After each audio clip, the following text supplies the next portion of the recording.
In both mass murder and serial killer cases, victims die as the offender dominates them emotionally and physically.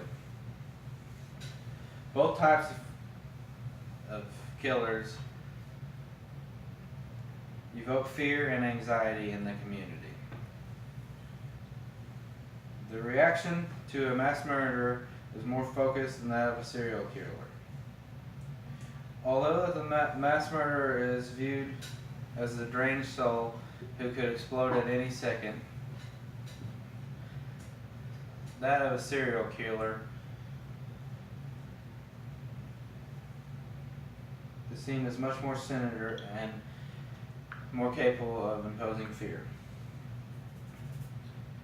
Crime Museum states that the mass murder is the act of murdering a large number of people at the same time or over a relatively short period of time, usually 4 or more in the same scene. According to USA Today, the profile of a mass murderer is a male between the ages of 25 and 40 years old. Mass murderers are generally dissatisfied people that are poor on social skills and have few friends. People who commit these acts are pretty low in their self-esteem and they don't feel very effective in their lives. Mass murderers are generally apprehended, killed by police, commit suicide, or turn themselves into the authorities. Serial killer is one who commits a number of murders over a long period of time. These killings usually are often separated by long periods of normalcy. Two of the most known serial killers are Ted Bundy and Charles Manson. Ted Bundy committed an estimated 30 murders from 1974 to 1978 before his eventual capture. Serial killers such as Ted Bundy are known to be organized and psychologically motivated to commit murder, which separates them from mass murderers who appear to kill randomly in one event. Charles Manson is a convicted serial killer who became an icon for evil. In the late 1960s, he created a hippie cult group that's known as the Family, whom he manipulated into brutally killing others on his behalf. He is still alive and serving a life sentence in prison. The term serial killer was first used on Ted Bundy. Ted Bundy is classified as an organized serial killer because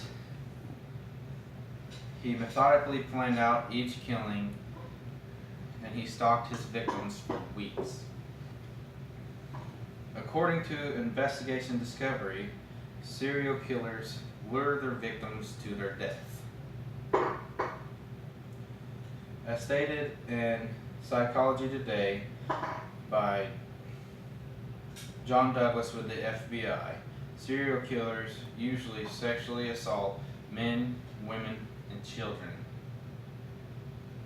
by a man who follows a pattern physically or psychologically. He also stated that serial killers tend to be white heterosexual males in their 20s or 30s who are sexually dysfunctional and have low self-esteem. Stats show that 76% of the world's serial killers are in the United States.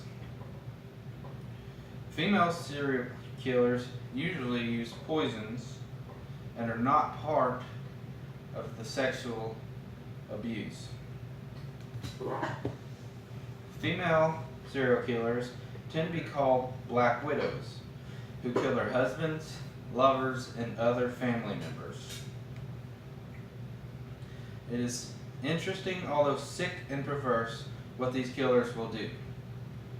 They do, however, all have one thing in common.